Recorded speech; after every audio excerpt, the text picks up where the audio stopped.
Hello everyone, আজ share করছি পিপুল শাকের এক স্বাস্থ্যকর রেসিপি। এই শাক কিন্তু স্বাস্থ্যের পক্ষে ভীষণই ভালো। এই শাকের মধ্যে বিভিন্ন ভেষজ গুণ রয়েছে, যার জন্যে অবশ্যই কিন্তু এই গরমে একবার ট্রাই করা উচিত। তো দেখুন, আমি এখানে শাক নিয়েছি আর সেগুলোকে ছোট ছোট করে কেটে ধুয়ে নিয়েছি। চলুন তাহলে রেসিপিটি শুরু করা যাক। তো প্রথমেই আমি কড়াই বসিয়ে নিয়েছি। কড়াই ভালোভাবে গরম হয়ে গেলে সরিষার তেল দিয়ে দিলাম। শাক রান্না করার সময় কিন্তু অল্প পরিমাণে তেল দেওয়াটাই বেটার, বেশি তেল দিলে কিন্তু ভালো হয় না। তো তেল ভালোভাবে গরম হয়ে গেলে আমি ফোড়নে দিলাম তেজপাতা আর 1 চামচ রাঁধুনি।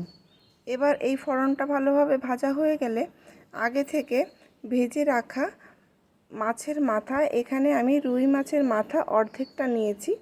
শাক যেহেতু বেশি নয়, অল্প পরিমাণে, তার জন্য গোটা মাথা না হলেও হবে।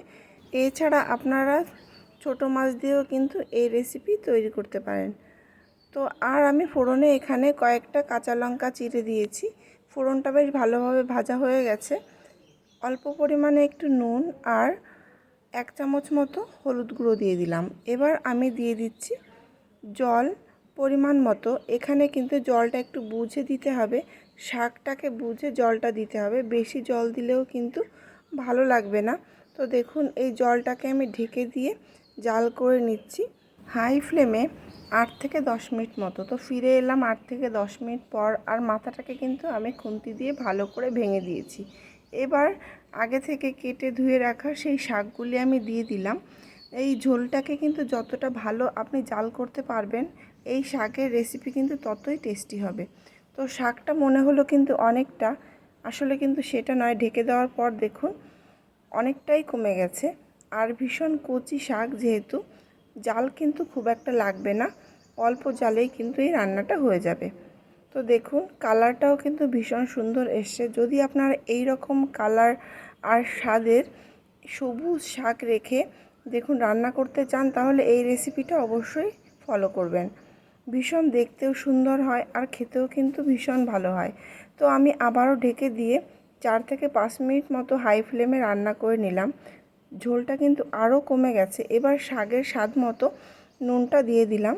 আগে একটু নুন আমি দিয়েছিলাম, সেটা কিন্তু খেয়াল রাখতে হবে। এবার সমস্ত কিছু আমি ভালোভাবে মিশিয়ে দিচ্ছি। এই শাক যেহেতু একটু ঝাল থাকে, এই শাকের মধ্যেই কিন্তু ঝাল স্বাদটা রয়েছে, যার জন্যে লঙ্কার পরিমাণটা একটু কম দিতে হবে। তা না হলে বেশি পরিমাণে ঝাল হয়ে গেলে কিন্তু তখন খেতে ভালো লাগবে না। তো দেখুন আমি হাই ফ্লেমে আরও 3 থেকে 4 মিনিট জাল করার পর শাক কিন্তু পুরোপুরি রেডি। এখন নামিয়ে নেওয়ার পালা।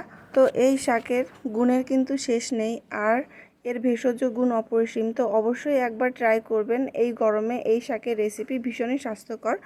তো আজকের মতো এই পর্যন্তই। ফিরে আসবো আবারও নতুন কোনো রেসিপি নিয়ে। ততক্ষণ ভালো থাকবেন, সুস্থ থাকবেন, সাবধানে থাকবেন, চ্যানেলটিকে সাবস্ক্রাইব করবেন।